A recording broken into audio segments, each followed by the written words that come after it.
Yeah, well, not usually when you have a referendum loss or an election loss, even the most delusional of politicians will sit down and say something like, oh, our campaign failed.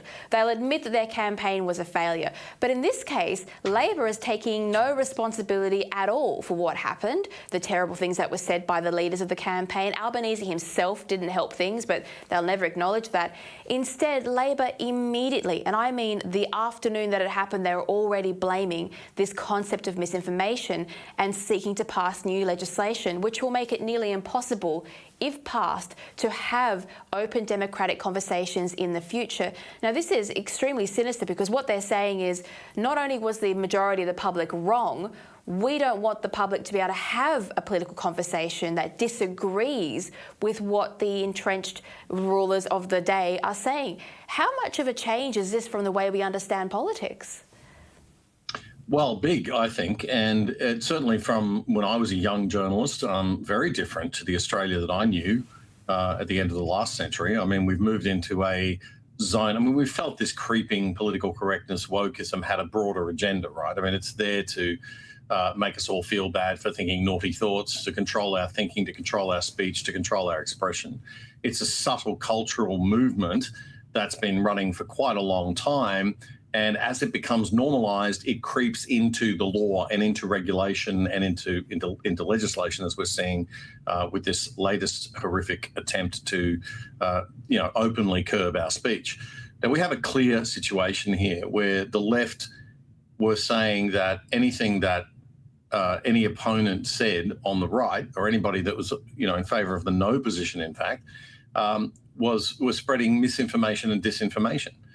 Not that they had a different point of view, not that they had a different opinion, not that they were expressing a considered, well thought through opinion, that they'd read everything carefully, that they'd thought it through and actually concluded, no, this is not the right way to go forward, adding a new chapter to our constitution.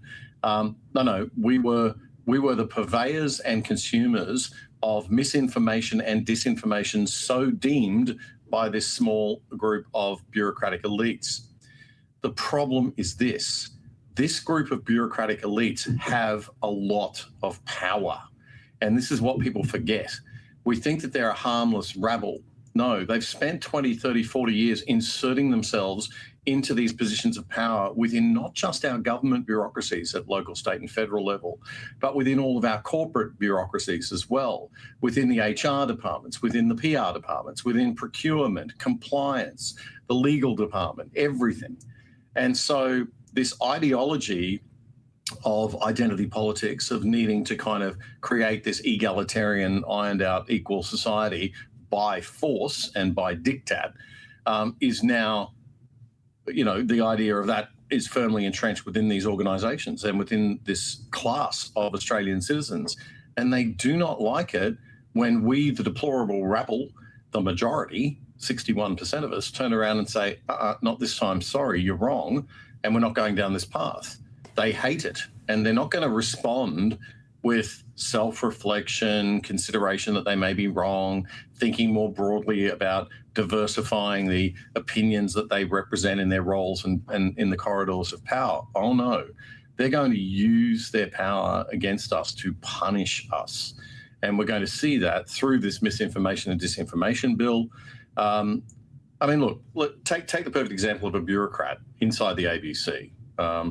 ABC's Isabella Higgins on election night, right? She's a young Indigenous woman who benefited from all the ABC Indigenous programs, probably to advance her career. Great programs that probably should be there. That's fine, but she's now echoing, not acting as a balanced reporter, but echoing the position of quite extremist radical left wingers like Thomas Mayo in her commentary. She was rousing on us for not voting yes that night and indicating that, well, there are certain sections of the Aboriginal community that are not going to be nice anymore